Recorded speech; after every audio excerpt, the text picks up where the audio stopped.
Well, hello everyone, and happy Friday. Welcome to Let's Be Honest with Peter Kozodoy.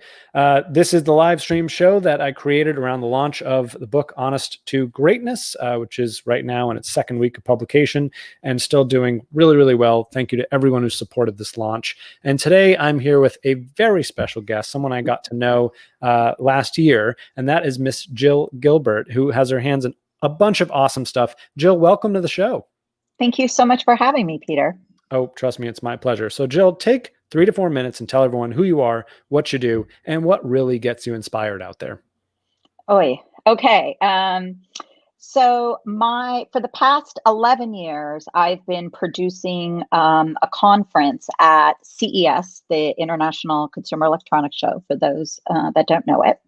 And the focus that I've been focused on is all around digital health, which is sort of the convergence of healthcare and technology. And of course, that it's exploding right now with what's going on with COVID. But everything from telemedicine to, Fitbits on your wrist and, things tracking and fertility trackers, the whole thing, like how we sort of track our health. So I was asked to come in from the beginning and build that. And it's been extremely amazing and lovely connecting with lots of great people, and then launched beauty tech and baby tech also within CES, and so really focusing on the convergence of technology within those industries. And last year started developing sort of my own thing that lives outside of that, but of course aligns with it, which is how to help women feel great after 40. We get to 40, we get to 50, things are going on, things are changing, and listening to all of the youngins talk about what's going on with them, it's just different than what's going on with us. So, creating a community around it, and a company called Wicked Awesome You. And that is really my focus right now. Is sort of, I'm a product junkie, so love connecting people to products, love introducing people to things and solutions that are out there in the world. And I am lucky enough to be connected in sort of the healthcare world and the wellness world to a lot of that stuff that's going on. So how do I curate that and share that and create a community around it, and ultimately allow women to feel like they are not past their prime. They are not past their prime. There is so much exciting and wonderful ahead of us. So that's where I am right now.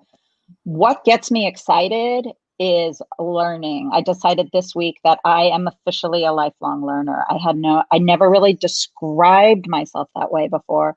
When I heard lifelong learning, I put myself in some sort of senior home, with like an online course or, a book.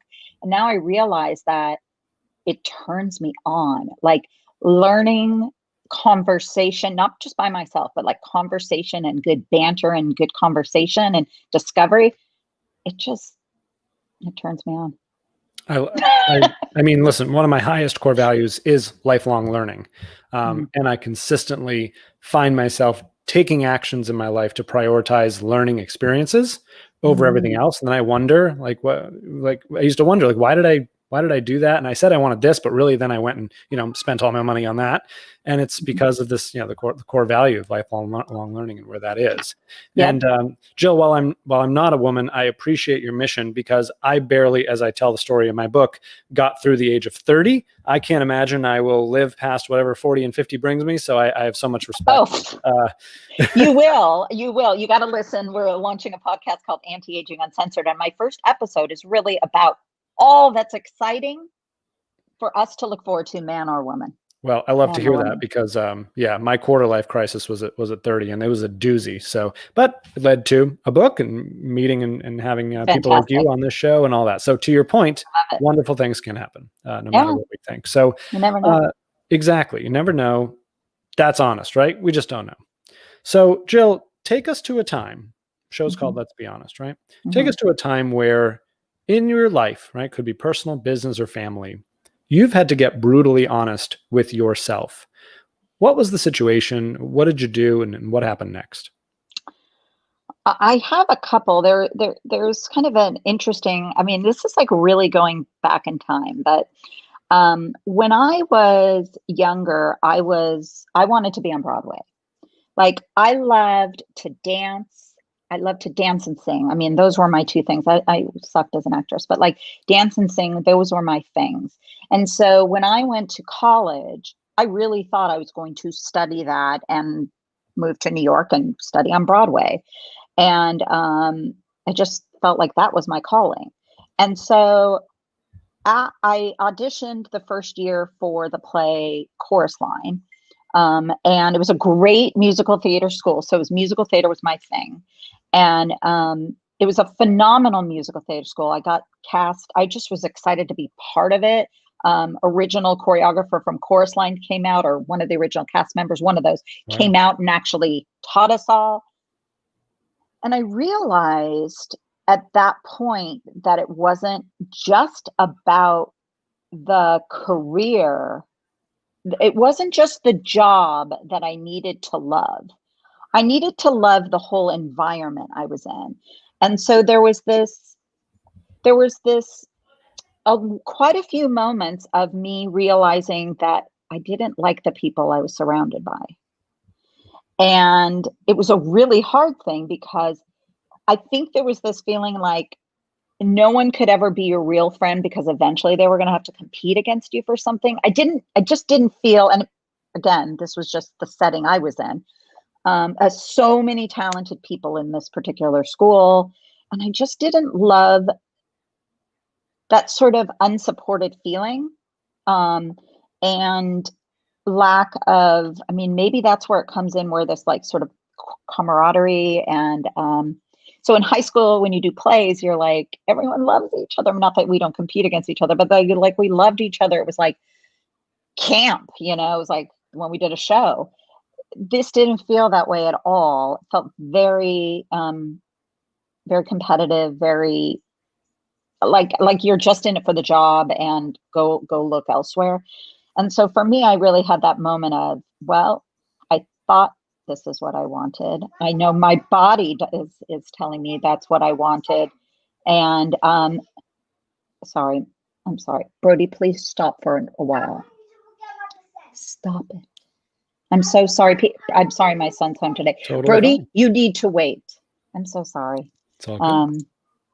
Anyway, so I just really felt like that was such a wake-up call for me. And I got out and switched. And so the honesty came from, you know what, if I'm not going to be sort of in front of it, is there maybe like the business side of it that makes me feel like I can be behind it? And so that's when I really got heavily involved in business and the film industry. And that's what I was in for 15 years. I was involved in producing a production in film. So that was kind of like, it's still a hard knock for me, like to go back and think about that moment, because I still go to see musicals and still picture myself like, why you could have done it. But So Jill, I don't know if you know this about me, but I was a very competitive figure skater. And I had my eye on the Olympics, was not good enough, didn't make it, tell that story in the book as well. Oh my God. Okay. I got to check that out. I so relate to, you're talking about your friends are your competitors directly. And I also did a fair bit of theater. I did Damn Yankees and falsettos and Christmas Carol and all kinds of stuff. Yeah. So I think for me, reflecting on it, because I've had the opportunity to, as well as I was hearing you describe it, when you're in a play, everyone has a different position on the same team. It's very defined. It's like, we know we're not going to play each other's part. Whereas you're really only competing for one part in a sport, like figure skating, right? Or when you're competing for a role. So I so relate to that. And I'll tell you a quick story that I've actually never told, but I think you'll appreciate this. Okay. So we did a production of Damn Yankees. I lived outside of Boston, and I was the only kid, and otherwise it was an adult cast.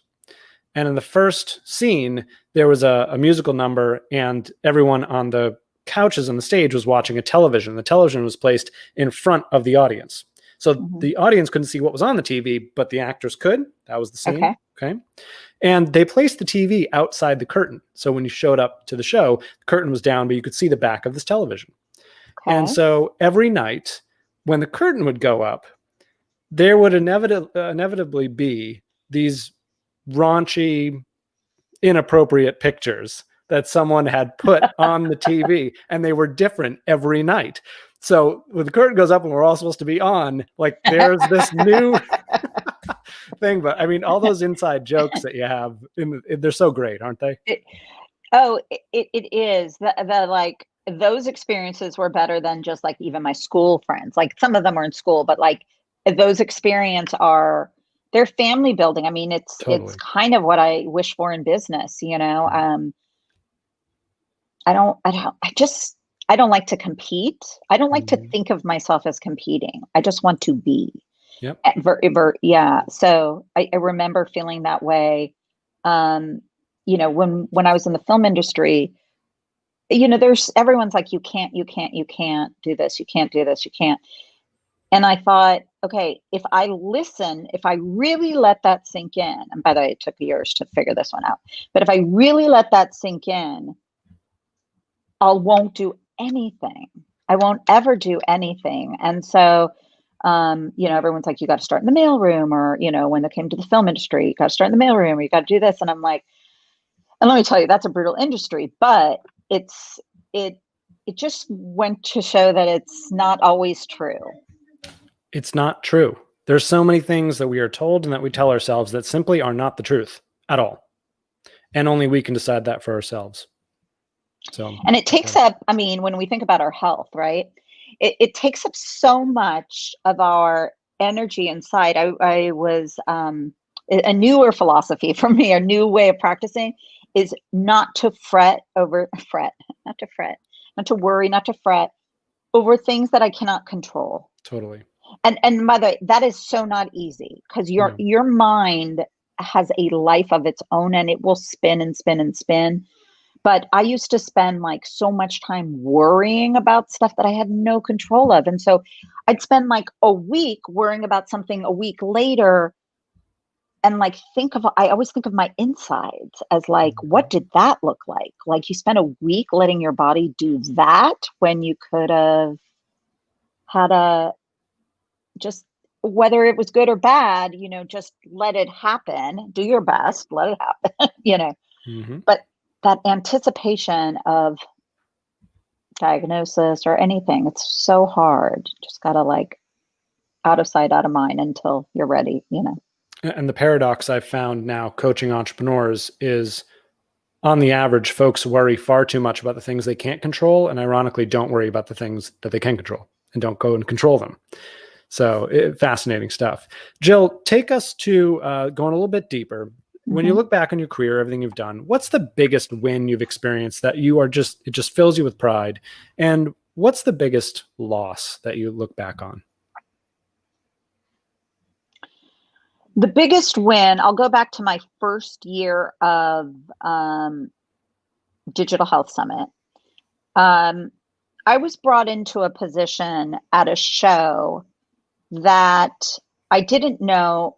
I knew it a little. I knew a lot about. I mean, I'd been there, but my role was being asked to develop a fantastic agenda, right? So there's the conference portion, to sell sponsorships, booths, all of that sort of stuff, and to do all of that, you know, to really produce like this experience. Now, I worked with other people, so I'm not saying I did this alone, but my role was to sort of gaff all of the digital health stuff.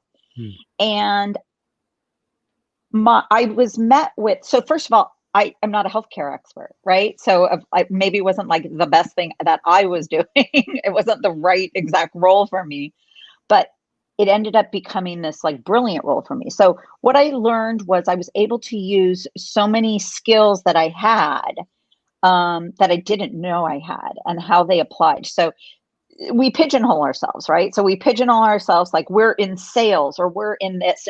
Oh, I'm not creative. And so I started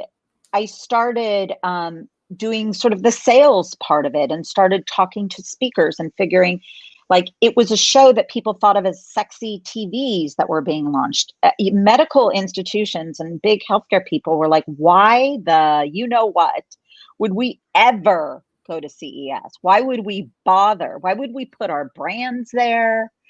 And I, of course, was like, how are you going to salvage that one? And so I really worked on nurturing people's, not like their egos, but nurturing, like, I want to tell the story of this. I want to tell the story of this. I want to introduce what's going on with this convergence of healthcare and technology. And there's no better place than CES, where all the media is. So I was able to sort of like maneuver it. And then, of course, created the anti-medical conference, right? So medical conferences was like, how do you do this? How do you do this? And I was like, okay, I have to make these titles as sexy as I possibly can for my sessions to like bring them to life, for the media to cover them and for people to sit their booties in the seats and all that sort of stuff. So there was like so the first year was a huge struggle. 200, CES, if you get a ticket, you buy a ticket to CES. They have an element of free conferences, and then they have an element of paid conferences that you would upgrade to. So the first year was a free conference, and they gave me a room for like 200 people. We had 1,400 people show up. The fire marshals were there. Wow. And it was just about the story I was able to tell ahead of time, the speakers I brought in, the topics. It was really, I mean, the show floor had a number of people, but it's grown like, I don't know, tenfold, whatever fold.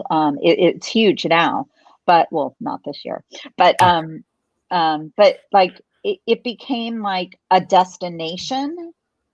And so I feel like that was my biggest accomplishment, because I didn't know what I was doing. I figured it out.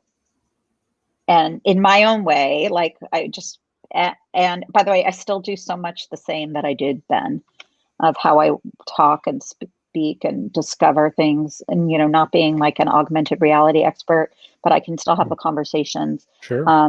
One amazing thing, I talk about this often, is I worked with a producer for a number of years. He's still my mentor in so many ways. He said, you don't have to know how to do everything, because producers like have to know the whole thing, right? You just have to know how to ask the right questions. And that's like the best advice I've ever had. That's life advice right there. Yeah, you don't have to. You have to be an inquire, you know, if you need an answer. Like, he didn't know like buying props and buying this, but he could sit down with an art director and have a conversation, or a production designer and have a conversation about what's needed and what's not. So it was like always asking the right questions rather than demanding that they do something. So it's just like a great example. And it's how I pretty much, you know, it's kind of like your parents, like what you see, you know, demonstrated in front of you. So I learned from that. And what about a biggest loss, Jill? Biggest loss. It was hard leaving the film industry. I don't know if it was a loss. I actually think it was kind of emancipation or something. But I'd been in the industry for 15 years. After that, I created a company called Gilbert Guide, and it was based off of it. It was based. Brody, you have to wait, sweetheart. Okay. I know, Bodie, but I told you I'm recording. My biggest loss right now, I'm going to tell you what. Someone's going to have a biggest loss in a moment. So it was the fact that I built this company. I didn't know from building and selling companies. I didn't understand that. And we went in it. It was a family company. My parents invested in it. My brother ended up coming and being the COO. I was a CEO, probably shouldn't have been. It was just like idea gal. And we eventually sold the company 6 years later, and it was devastating. There was part of me that didn't really come from building and selling, because it didn't make sense to me. Like, I just didn't understand that. But we sold to, honestly, one of our competitors that we had done business with. And I lasted about 3 months at that company. And the day we left, there was definitely a little bit of sneaky maneuvering going on their part. The day we left, it was just heartbreaking to me because I felt like I built something, and to have to leave it behind and start new. And thank God I felt creative, but that was hard. So that was a loss. Tough. That was a real loss. And I really just felt like, well, what can I do? What do I do? Like, that was a specific idea. Where do we go? Where do I go from here? Yep. And that's common. I've had many entrepreneurs tell me that who've sold a business. It doesn't carry with it the elation that they thought it would. Often it's this feeling that something's died, in your life. So it was, but I will tell you what that did for me brought me to today. Of course. Which is 2 days later, randomly got the call about CES. And let me just tell you, it was nothing. It was like the show was like nothing. It was like this half-day conference that it didn't have success. So it wasn't like I was being brought into something that was amazing. I was like, what am I going to do? My ego is hurt and I have to build something. So how do I do both of those? Amazing. So that was a blow. Yeah. And now, like you said, Phoenix from the ashes, right? That's all we can do. Yeah. I mean, I always used to say this so there's this in the film industry, there's things you might hear this, you sell pitches, like you sell a pitch, which is like an idea. Mm-hmm. If you're an established writer, you can do that kind of thing. Like if you have this amazing track record, they may buy your pitch and develop it. I actually don't know what the trends are now, but the time that you could sell a pitch, or you could sell a book, or you could sell a script. I'd always get these people come in and pitch us, because we had a production company there. They pitch us their projects. And I'm like, you have to go write the script. And they were like, well, won't we get paid if we pitch it and sell it? I was like, sometimes you just got to do it. Like, sometimes you just got to go do it. You're not established. I mean, I wish I could, because that make my life easier. Yeah. But there's just too many situations. By the way, even the most successful writers' pitches don't turn into anything, because they know that they'd love to see a script. So I was always like, just write. Like, if that's your thing, just do that. I love that. I say that all the time. Like, if that's your thing, do that thing, because you can't be successful at doing the thing if you don't do the thing in the first place. No one's going to come along and give it to you. Yeah. I have an awesome photographer that I'm really good friends with. And I've known other photographers that are not as successful as he is. And I really believe, like, the reason he is he continues to produce quality things even when he's not being paid. Yep. That is someone who's obsessed. Totally. And that brings opportunity. It's not always clear how or when, but I've seen it with writing. It's absolutely, Jill, you're 100% right. You're writing a book, write, if that's the thing. Like, I don't consider myself a great writer. I do love to edit, but where were you last year? Hello. Yeah, exactly. Like, by the way, I used to hire out people to write my session descriptions. I'd edit them, but I used to hire them out. And now it's like, after so many years, I'm like, just do it. And I finally did it. And I was like, I can write a session description. Amazing. Yes. Like, it sounds weird, but no, not at all. Just a little session description. But I had a certain way that we knew that we needed to speak to this type of audience. And so writing's a unique talent, for sure. It's a unique process, I'll tell you that. And yeah, thank goodness for editing. Good for you. The first book I submitted, I was so proud of, and they were like, Peter, wow, this is really good. We just need you to rewrite chapters 2 through 14. Well, there are only 15 chapters in the whole darn book. I mean, I was like, really? So, but thank goodness, because it was total crap. A beeline to the bourbon. Yeah. Well, that's my Monday mornings. How did you know? Anyway, Jill, tell folks where they can follow along and learn more about you. So current website, not current website, but website is wickedawesomeyou.com.